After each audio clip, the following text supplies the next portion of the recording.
Speeding. Speeding. Speeding. 5, 4, 3, 2, 1. The world is changing faster than ever. What used to take decades is now taking years or even months. What you see right now is the illusion that people have had for many decades about the workplace being this secure place to work the rest of your life. For the first time in the history of our nation, our children will not do as well as us. We've seen our friends get laid off, we've been laid off, we've had our pay cut. People are overworked and underpaid. They seem to have less time and less freedom. They live under constant pressure. This is going to be forced. And so even if your employer loves you, they may have to cut you. There's something wrong that on Monday morning, the heart attack rate increases by 35%. Technology is accelerating, job security is declining. It just doesn't seem like the old models of making a living are as reliable as they used to be. Every aspect of our lives, there's a better way out there, but we're still doing it the old way. We live in the greatest country on the planet, and there are a lot of people sitting around complaining and being cynical. Like everyone's whining about this old model, and I'm like, why don't you leave it? Look at all this over here. Look at all this opportunity. Since so much of our lives revolve around our work and the way we make our living, many people are thinking there just has to be a better way. The biggest challenge facing our world today is not making money, is what are we going to do with all the displaced, unemployed people? People are afraid that they're going to make the wrong decision. People are afraid of the unknown. People are afraid that maybe I don't have the skills. Hey, sports fans, industrial age is over. It's dead. It's dying. That's why going to school to get a job is an obsolete idea. A steady paycheck is an industrial age idea.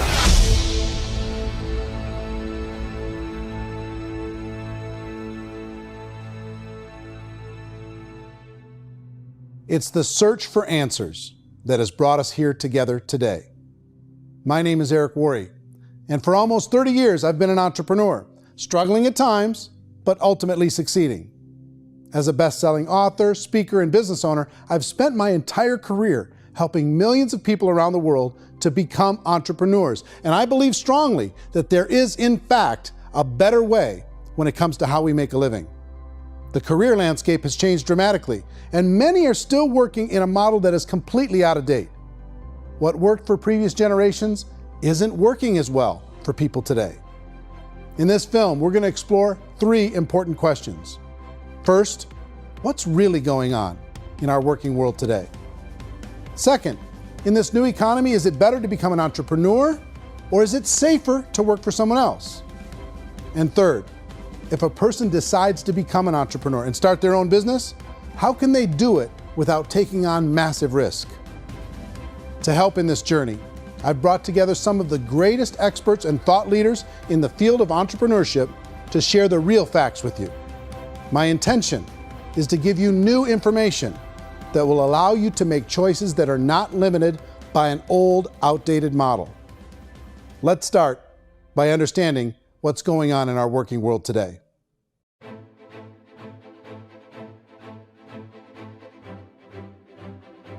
Let's look at unemployment. 30–40% of the people are honestly not working, but would be working.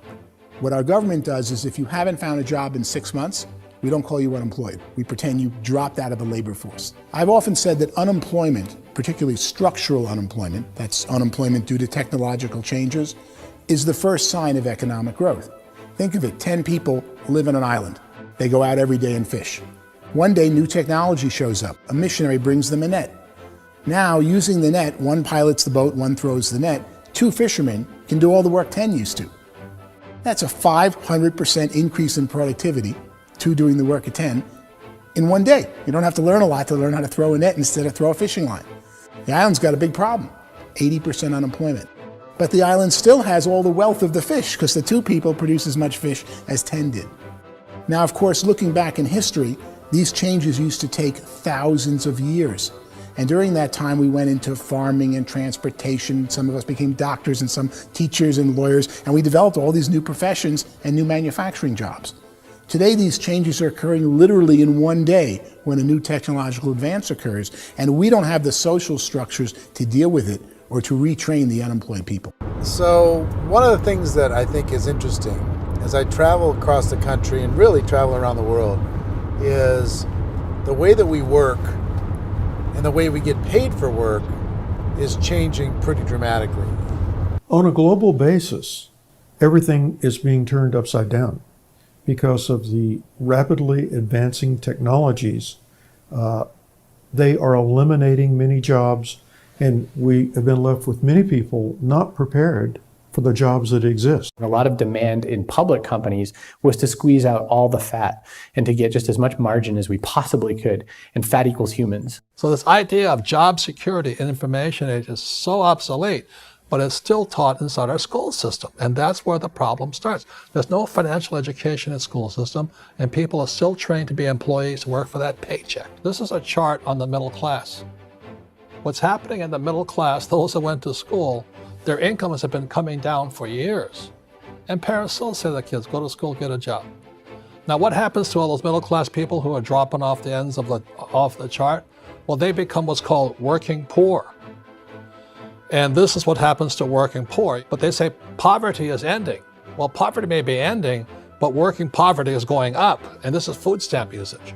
So food stamp usage in America is going through the roof right now, because people cannot earn what they call a living wage. Most people have experienced financial pressures that I think are probably greater than they have been in the past. If you're not working for yourself, then it's going to be a pretty hard road for a lot of people. Today, if you're going to control your future, the 40-40 plan is gone, where you can graduate from college and get a job and work for 40 hours a week for 40 years. That day is gone. So some of these charts actually tell you what's going on. And this is a really interesting one, you know. People are going back to school because if I go back to school, I'll get a nice job. But this is what's happening to, it's called Sallie Mae, which is the student loan guys. Student loan is going through the roof. It's now over $1 trillion, and student loan debt is worse than credit card debt. So when people stopped using credit card, the government got people into student loan debt. And the problem with student loan debt is you can never be forgiven. See, with credit card debt, you can declare bankruptcy and all's forgiven. But student loan debt, you can declare bankruptcy, you still owe it. It's the worst of all debt. But this is the next picture. Look at this chart here. This is what's happening to wages of college graduates. It's going down. So you go to college, you rack up all this debt, but you earn less money. Now, that's not that intelligent. Average person who's been working a lifetime in America today is ending their lifetime at 65 with about $41,000 in assets. They earned just enough to survive.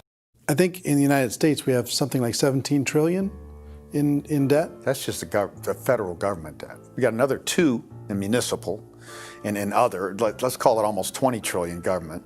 We've got 40 trillion in private debt. That comes up to close to 60 trillion. When you then add something we never had before, what you were talking about, when we look at the unfunded portion of Social Security and primarily Medicare, Medicaid, that at the most conservative estimates from outside firms, Kleiner Perkins, 67 trillion and growing. That's more than all our other debt. There's less conservative estimates that say it's 84 trillion or higher. I added up conservatively $127 trillion in total debt. Debt is a financial drug. When you take it to excess, it's like taking a drug. Yeah, it makes you feel better, it enhances your performance, but at a huge cost, eventually it kills you. And so that's what happens. We keep doing more and more debt, and you get less and less results, just like a drug, until the debt gets so high that it crushes the whole system. That's where we're at, 8.2 times GDP. You know who I feel sorry for? I feel sorry for the person who dreads going to work, who is sick to their stomach on Monday morning, who hates their alarm clock, who gets a little glimmer of hope on a Wednesday because it's hump day and says, thank God it's Friday. And they live for those 2 days a week where they get to be themselves and they don't have to be around people they don't like, and they don't have to play the political game in the office, and they don't have to live this half life. The person that works 50 weeks a year just to be able to have the 2 weeks for vacation. And you know what happens to most of them nowadays? They don't have a vacation. They have a staycation. They have time off of work, but they don't get to go where they want to go because they're overextended. They've got all this debt. They got all this situation. They hate their alarm clock. They can't sleep until they're done. They have to spend most of their life in traffic. I feel sorry for that group of people because there's a better way. They just don't know it. I see this really interesting attempt at rugged individuality in a 6x8 rectangle. And I feel like you're all the same, except for the little push pins of the pictures. There's different pictures. Yours is named Jenny and his is named Sujara, but it's the same people. And this is how they are, and they're just like the zombies, and there's no joy in there, there's no fun. There's always like the wacky woman who decorates her cubicle, and that's the most she can do there. You got to give her credits, right? The wacky cubicle woman. The basis for their life is worry. I'm worried, maybe I'll get fired. I'm worried maybe my company will go out of business. I'm worried I can't keep spinning the plates on paying the bills. I'm worried about how do I send my kids to college. I'm worried, what if the transmission of my car breaks? That's 2 or 3, I can't fix it. People live in a sea of worry, and it eats at them. Those signs that people held up during the Depression didn't say looking for gainful employment in a cubicle. It said looking for work. Work is what we're looking for. Job is just a unit of measurement. Work is what we're going after. It's time to look in the mirror and say, it's not the economy, it's my economy. It's my little world of where I am. I need to improve. I'm not going to wait for the economy to come back because frankly, the economy is doing great in this country. So I'm here on Wall Street, the financial center of the universe, the financial capital of the world. This is where most people's money goes to at least be held for a time, right? With interest rates in banks being effectively zero, and many experts are predicting it's going to stay at zero for the next 10, 20, even 30 years, people feel like they don't have any choice but to put their future into equities, to put their future into the hands of other people on this stock market, and hope that the stock market goes up, hope that the stocks that their advisors pick or that they pick goes up. That's one way to go, I guess. It's my personal belief that if you put your future into the hands of yourself, in other words, you have earning power by yourself, I think you're a better investment than these guys. I think you controlling your future is a better option than handing over your retirement to these guys. The average household income in the United States is approximately $50,000 a year, what they call the middle class. To reach the top 25% of income earners, you'd need to earn at least $90,000 a year. To reach the top 10% would be a household income of $140,000, the top 5%, $190,000, and to be in the top 1%, you'd need a combined household income of at least $380,000 a year. So here's the question. What do you think would give you the best chance to move up and get to the top 10%, the top 5%, the top 1% or beyond? In my opinion, and in the opinion of many, many experts, the answer is to become an entrepreneur, to become your own boss. I think you have to be a business owner. I can't, the only time I ever say to someone it'd be great to be an employee is when they've already told me they've surrendered. I only tell people who are wounded spiritually that they should be an employee. And it's that feeling that you get when you pick up the backpack off the little Cub Scout and say, "Don't worry, little guy, we'll get you back to the camp." It is in no way a kindness when I tell someone they'd be a great employee. The other status symbol really increasingly is lifestyle. And people can own their own business, maybe even work out of their house. That, I tell you, people admire that, like, gosh, I wish I could do that. The spirit of the entrepreneur is to be a risk taker and to be resourceful and unstoppable and to have a vision of yourself beyond where you are and not willing to settle for life as it is. Think about the great entrepreneurs. They're visionary. They have heart. They're willing to do today what others won't so they can do tomorrow what others can't. Personally, I don't think of the new economy, the old economy. I create my own economy. The entrepreneur's in control. I decide what the economy is going to be like. In the world of entrepreneurship, there are no limits. You can make as much as you want, depending on how much you want to work and how smart you are and how great a team you put together. There's no more lifetime rewarding business than being an entrepreneur. Why in America, where anyone could be anything, would people want to give up their freedom and become effectively a modern day slave, told shut up and be here every morning at 7:30, leave at 5:30, and do what I tell you? If people decide to become an entrepreneur and work for themselves, they have some traditional options, but they're riskier than you might think. Any kind of a retail business, retail build-outs, is extremely expensive. Even just these small little yogurt stores where they're putting little yogurt machines and you get all the different flavors, you're spending $200,000, $300,000, $400,000 to open a yogurt shop. I would love to buy a Dunkin' Donuts, but it's a $500,000 or so to start. I don't quite have that just in case money. Risking lose it all, and most guys do 2 or 3 times, and even big guys like Branson, because I'm such a fan of his, half his companies don't work. If you make $1 million, your problems are gonna go. If you make $1 billion, your problem's really gonna go.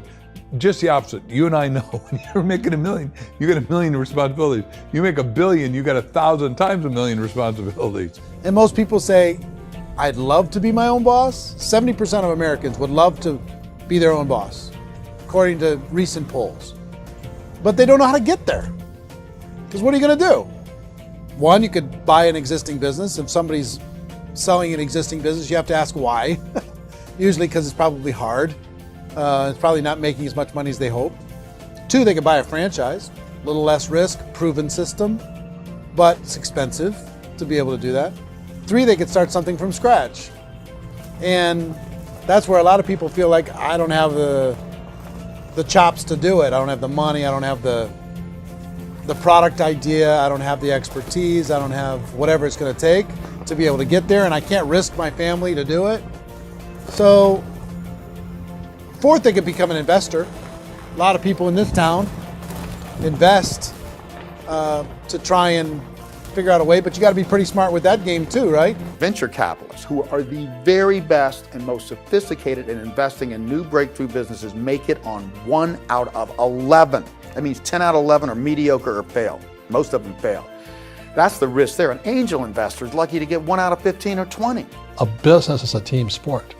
Like, I have to have accountants, I have to have engineers, I have to have system designers, I have to have sales, marketing, I have to have accounting, I have to have mission statements, I have to have legal and all that. The average Joe Schmo, even me, I go out there, I don't have the skills to put a business together. I think the bottom line for the 4 traditional options is they take money, sometimes a lot of it. They take expertise, and they take time. All of that adds up to just too much risk for most people. I bought a business from somebody else and it was a lot of work. And you start wondering, what did I just buy? Because I guess ultimately I own your email list and I just overpaid for it. People that start their own business, they spend a lot of money, they spend a lot of time, a lot of effort to get things started. And the more you invest on the upfront, the harder you typically work at it. I can tell you what the success rate is of a restaurant. What is it? They're crazy enough. About 90% of them fail. About 90%, in how quickly? Year less. Wow. And if we're talking non-franchise, we're talking franchise, Sure. That's totally different. Yeah. But our students aren't getting franchise restaurants. You gotta invest big money. Exactly. And with someone like McDonald's, you've had to work with the company for a long period of time, really know the To even have a business. chance at investing $1 million. Have a chance, and it's a slim chance. What if there was a way that you had all the proven aspects, the comfort aspects, and you could still control your own life? What if there was both? In other words, you didn't have to create everything from scratch. You didn't have to be a super leader. All you had to do, what if there was a proven product already? You didn't have to create the product. And there's a proven system already, proven training already. Everything except an employer. That was the only thing that you didn't have. Do you think more people would be open to working for themselves in that environment?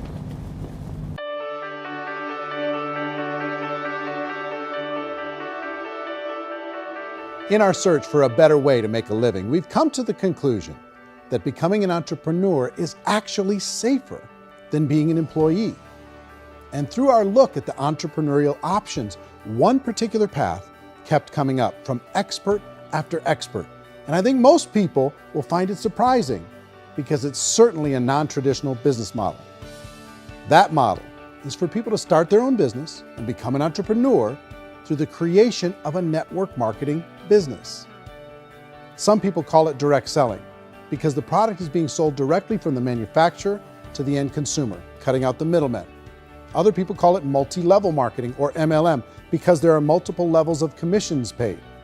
The most common term today is network marketing, because network marketing best describes using a large group of independent distributors, independent entrepreneurs, to move a product or service more efficiently. So my friend here, Donald Trump, and I, we always write about the network marketing industry. And the reason we support the network marketing industry is because it really is a business school for entrepreneurs. Because most people come out of school looking for a paycheck. Oh, that's terrible. I would go into network marketing like that. I think if it didn't exist, we should invent it. It is that good. I think direct selling is a great way to do business today. It's very easy to get into that industry, and you can be self-employed, be in effect an entrepreneur. When we see multi-billionaires adding network marketing companies to their portfolio of companies, that would be a clue. When we see people who are very famous authors and very famous business people endorsing the industry, that would be a clue. These network marketing companies aren't $50 million companies, they're billions and billions of dollars. They lead the stock market, they're major companies. When we're going to get it?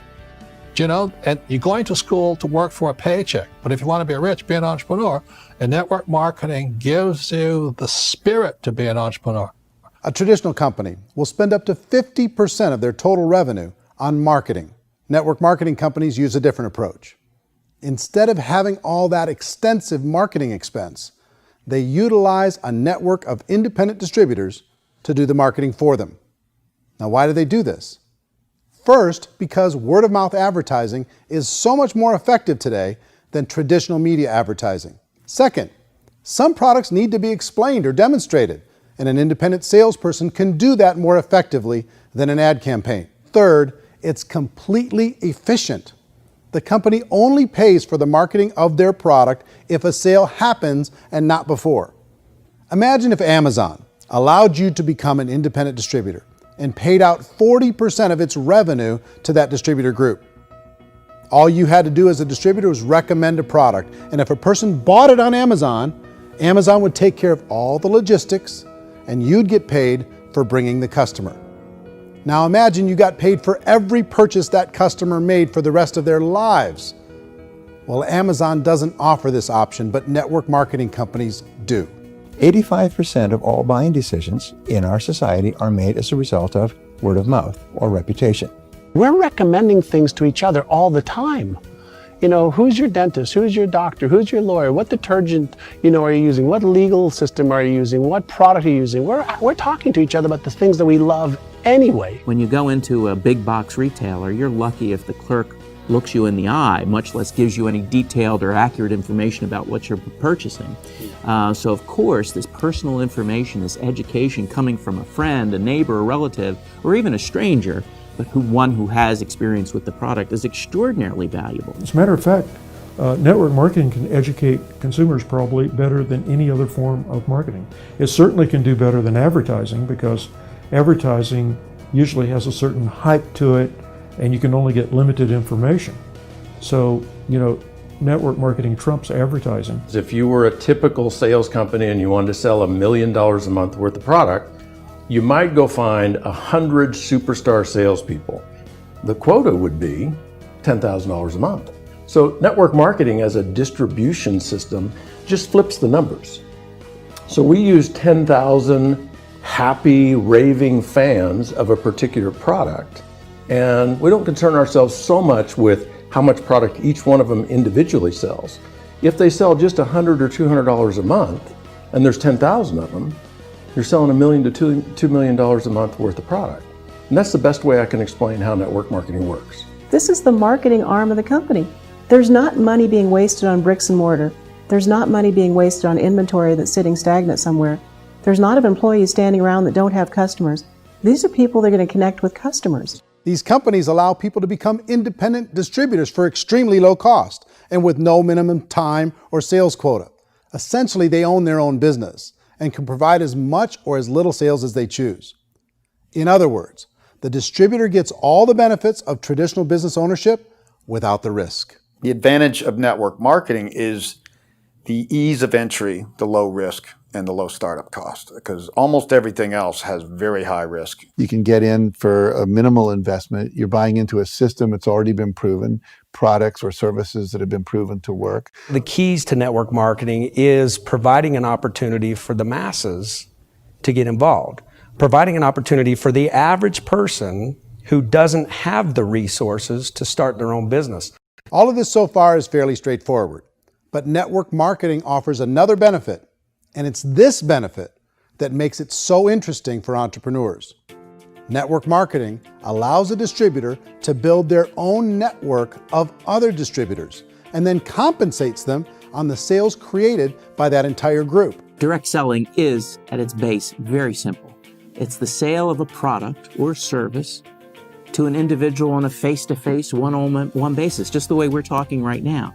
But there's an important element as well, and that's the offering in conjunction with that sale of product, the offering of an opportunity for someone to make something of themselves. No matter what your social status is, no matter what language that you speak, I mean, look how many unbelievable people are becoming successful that speak every kind of language out there. What an awesome gift to give the world. Instead of having to work your way up in a system and prove that you could be a sales manager, they just decided everybody can be a sales manager.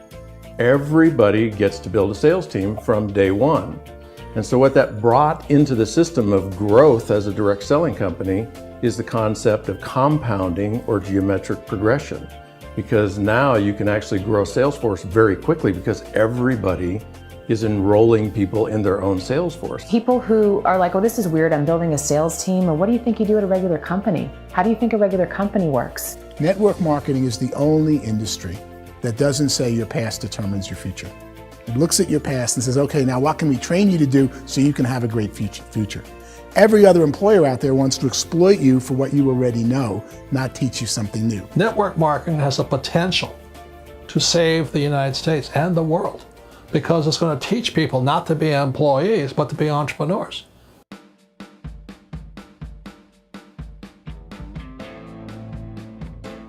According to the Direct Selling Association, if you add up all the network marketing companies around the world, they combine to do over $178 billion a year in retail sales.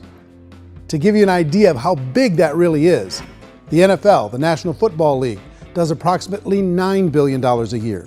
The music industry does a little more than $16 billion a year, and the movie industry does about $80 billion a year. Using a conservative average, network marketing companies pay their distributors about 40% of that $178 billion in the form of commissions, which adds up to more than $71 billion a year. That's almost $6 billion a month. It's almost $200 million in commissions every single day. So it's certainly working, and people are making serious money in network marketing. With the growth of the direct selling industry over the last 10, 15, 20 years, we've seen a broader understanding of the channel. We have seen more and more people getting involved in the business. So our penetration in the marketplace has increased, and thus the understanding in the marketplace of who we are has increased. And we've seen non-direct selling companies look at the direct selling model and say, something's going on there. People are making money. Companies are being profitable, individuals are being motivated, product is being delivered to market. Maybe we should explore this. Some people think only the people at the top make money. Well, let's take a look at that as well. In the network marketing profession, there are roughly 500 people in the world who earn over $1 million a year. If you round that number up to $2 million a year, that adds up to about $1 billion a year. That takes the $71 billion paid out each year down to $70 billion. So where does the rest of the money go? The vast majority goes to part-time people making anywhere from a few $100s a month to many thousands of dollars a month. It goes to people who choose to make it a full-time career move and earning even more than that. Every day, people are using the money they earn through network marketing to pay off debt, have more fun, and improve the quality of their lives. Everyone I know in network marketing has been doing that since the 50s. They go to work when they want to go to work. They stop working when they want to take time with their children to have a leisurely breakfast and discuss issues and drive them to school. They go back to work when they get home, wherever they're working out of. The biggest thing that I've seen is people that have become much happier in their life. MLM has probably made more millionaires of more people in more countries, and I've spoken to them in 67 countries, than any other single form of business, starting from nothing. If they have a choice between working a job for the next 10 years or working a network marketing business for the next 10 years, the result of working the network marketing business will be better. A lot of people within the industry go on and make this a career and do extremely well at it. Network marketing has been nothing but good for everyone I know that's been involved with it because they did it seriously and they played full out and they've been very successful. It's been a constant barrage of success stories and people showing off stuff that they got as a result of it. How many people are involved? Approximately 16 million Americans and 96 million people around the world are currently participating in network marketing. And in a recent poll, 82% of those people report a good, very good, or excellent experience with network marketing. So people are happy.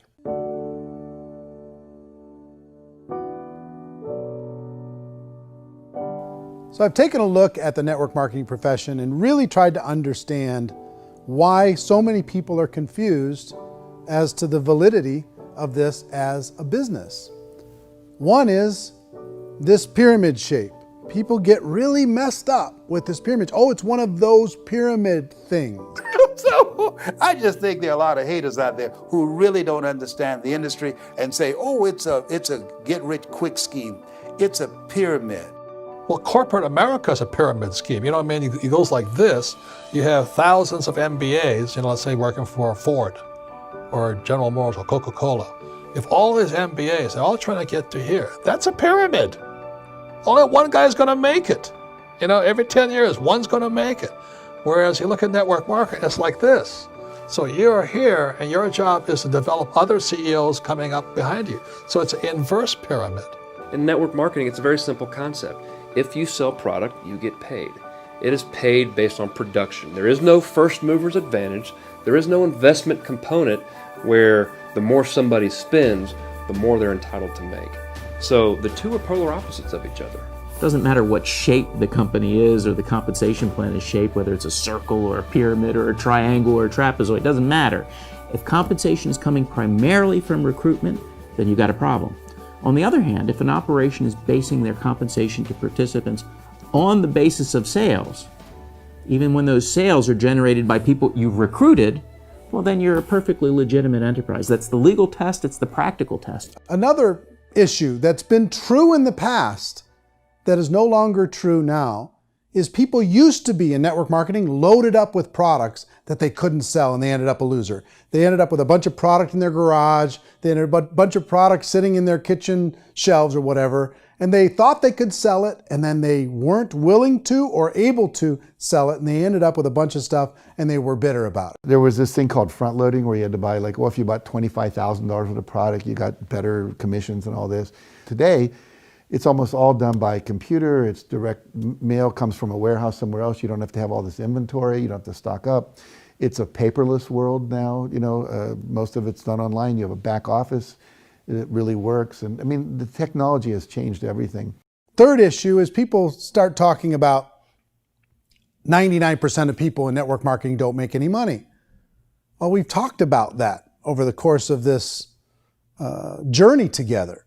Almost $200 million a day is being paid out to network marketing distributors around the world. The naysayers, the people who say that it doesn't work, are usually the ones who just don't know how to make it work for themselves. And so they're giving you an opinion, and I tell people, don't confuse people's opinions with expertise, because opinions are free. And don't confuse sincerity with the truth, because people can be sincerely wrong. But here's the reality inside of network marketing. The vast majority of people that get involved in network marketing just become customers and they get involved to be able to purchase product at a lower price. If you take Costco as an example, if a person goes into Costco and gets a membership to Costco so they can get a lower price on the product, we don't call that person a loser because they have a bunch of product that they walked out with a smile on their face. Yet when some people want to take a look at network marketing, they say, well, those people, they're just using the product and they aren't earning an income, so they must be a loser. They're not a loser, they're a happy customer. That's the vast majority of people that are involved in network marketing. Now, a smaller percentage of those people decide to go build a business. They earn $300 a month, $500 a month, $1,000, $2,000. That's the bulk of earnings in network marketing. And then there's the few that really decide to take it serious, really decide to build a large network, really work to make that network very, very productive. And those people make huge amounts of money and there's no cap. What I do as an outside economist, just somebody looking at this industry like any other industry I speak and say, look, what's the realities of this? 1% do incredibly well. 10% generate some additional income at pretty low risk and effort. That's not, and 90% of people roughly end up customers. One thing that I think is real when it comes to people's perceptions about network marketing is people put this, and distributors, I think, involved in network marketing have some responsibility for this. They have sometimes unrealistic claims about the product or about the income. Most people who become distributors, they want the money, they want to be successful, but they don't have the skills. They don't know what to do. And when people don't know what to do and they're in a new business, they're scared. And when they're scared, they panic and desperation kind of sets in. So they think everyone they talk to has to get in. So if I talk to you and you say, well, no, I don't have time to do that, they're like, no, I need you. You have to do this or I won't be successful. So I start clawing on you. I start that desperation. So then I start making claims about the product, which are not appropriate, probably not even true. Or I start saying, oh, let me show you how you can make all this money and you don't have to do anything, Eric.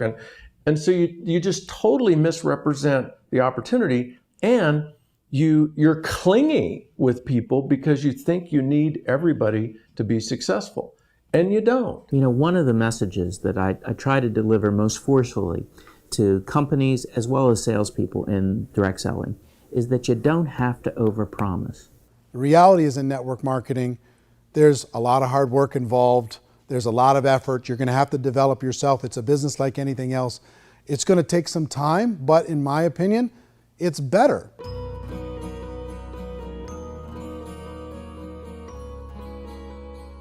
It's light years better for people starting today than it was even 5 years ago. I think it's more widely accepted now, and people understand it is a business. It is being an entrepreneur. It is being a business owner. Our belief system is based upon our evaluation of something.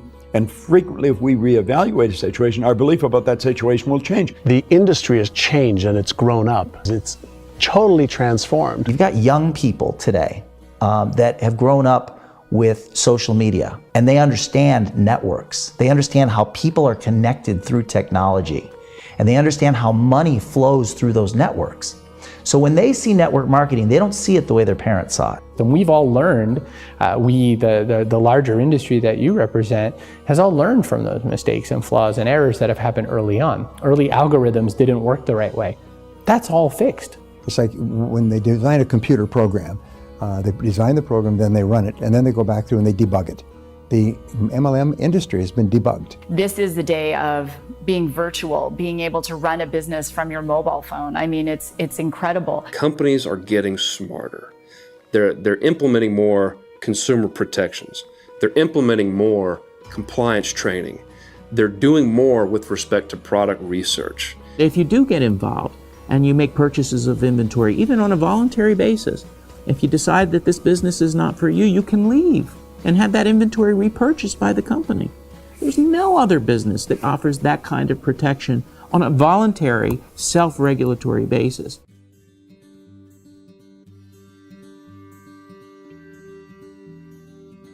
If you decide to look further into a network marketing business in order to generate more cash flow for your family, I would recommend reviewing the following 4 elements. First is the product or service.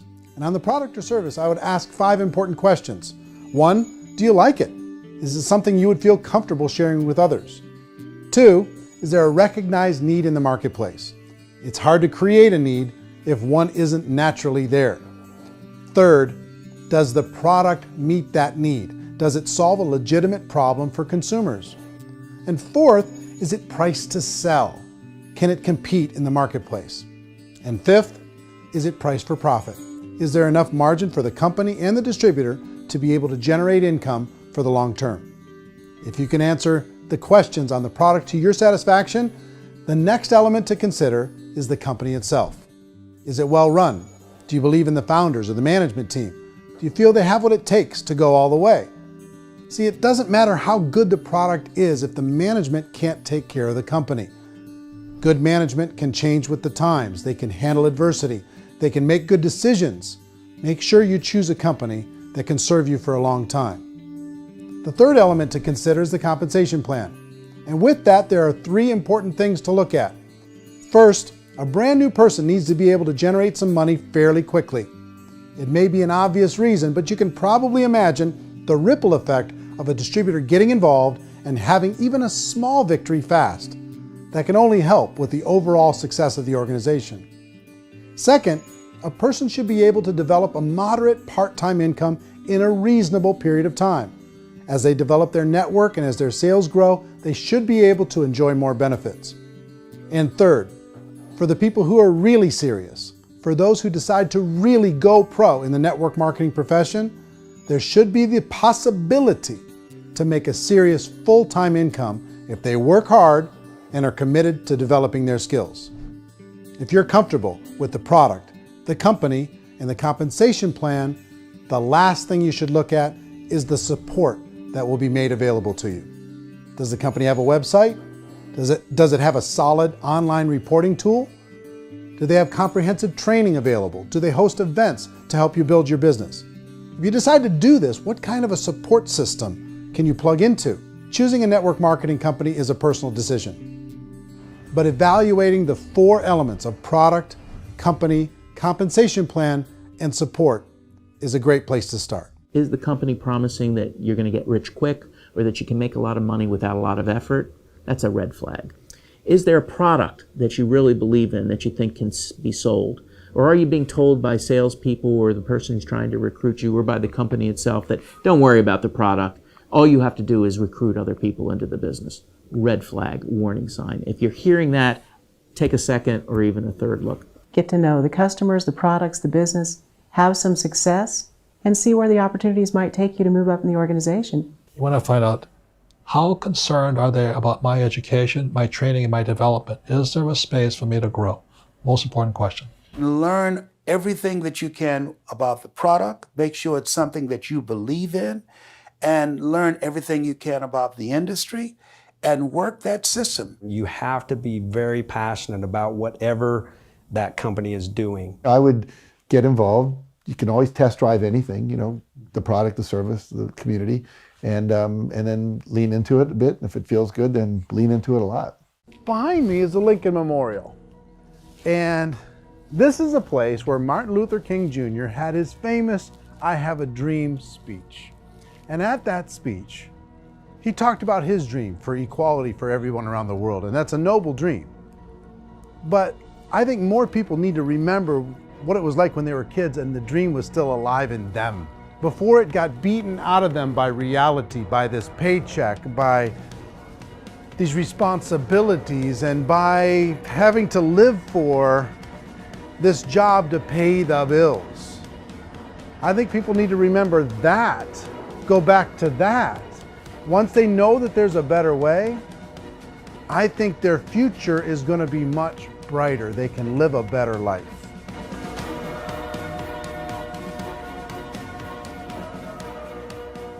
So if you're considering getting involved in a network marketing company, let me offer you just a few pieces of advice. First, network marketing isn't perfect. It's emotional, it's challenging. Like any entrepreneurial venture, it can have its up days and its down days. But if you have an entrepreneurial bone in your body, it's just better. Second, if you're gonna do it, decide to be professional. Decide to go pro. It's better to do that than just be this amateur sticking your toe in the water. Third, as any professional, you're gonna have to learn some new skills. And I promise you, inside of the network marketing profession, they're not too difficult to learn. Fourth, like anything worthwhile, it's gonna take some time. Don't expect that you're gonna get to the finish line right out of the gate. And fifth, it's worth it. It's worth it to be able to take charge of your life again. It's worth it to be able to control your own financial situation. It's worth it for the people you're going to be able to spend time with. It's worth it for the things you're going to be able to see and the experiences you're going to be able to experience. It's worth it for the causes you're going to be able to contribute to, the lives you're going to be able to touch, the customers you're going to be able to help, the friendships you're going to be able to develop. I promise you, it's worth it. Remember, most people are searching for answers just like you are. But I do have to tell you the catch to network marketing. If there is a catch, if you want to understand this from an emotional point of view, people say, well, it sounds too good to be true. It's not, it's hard work. But here's the catch. Most people still don't understand it. So you're going to have to endure the loss of social esteem from ignorant people. The uneducated will think less of you. Now, if you can handle that, you're on your way. If that's going to destroy you, you know what? Entrepreneurship in general probably isn't in your future. If you can face that catch, you can become unstoppable. I want everyone to really contemplate this if they're not in network marketing. You're in a job, you probably have a mortgage, you have rent, you have debt, whatever's going on. You're in a prison. You work just hard enough to keep them from firing you, and they pay you just enough to keep you from quitting. Come on! I've been there, done that, and bought that t-shirt. In network marketing, if you run into failure, it's really just a homework lesson for yourself. There's no one to blame. You really have no excuse not to be successful. You just don't. People don't want to hear that, but there's so much available to you. If you want to be a good network marketer, be a student to the people above you, be a fellow traveler to the people on the same level, and be a teacher to those below, and know when it's appropriate to do which. People who are not afraid of asking people to buy things, or not afraid of persuading people with a chance they may say no, these people own the future. Nothing happens until something moves. So you got to go move, you got to go do something, or nothing's going to change in your life. In the beginning, you're going to do a lot of things that you don't get paid for.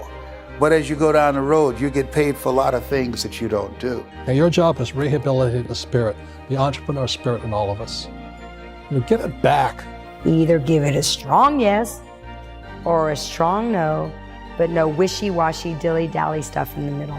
There's dreams and there are nightmares, but I believe that the biggest nightmare of all is when you don't pursue your dream. You're going to see some monumental growth in this profession. It's an exciting, exciting time to be involved with the network marketing profession. The next 10 years, I see just exponential growth. When that tipping point comes, it's not a matter of asking somebody, have you ever heard about network marketing? You're really asking them, which company are you building your wealth in? We are here to fix the world, to improve relationships with other people, to improve other lives. And the real reward comes as an entrepreneur in any level from teaching somebody something and watching them soar. There is no greater reward.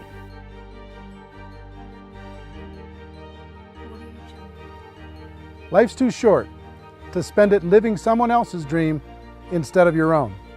It's too short to spend it living at a fraction of your potential. Can being an entrepreneur be a challenge at times? Sure. But here's what you get in exchange. It can be yours. Something that you built, something that you created, something that you made happen. This balloon represents your dream. It represents entrepreneurship. My wish for all of you is that you would reach out and grab it. The choice is up to you.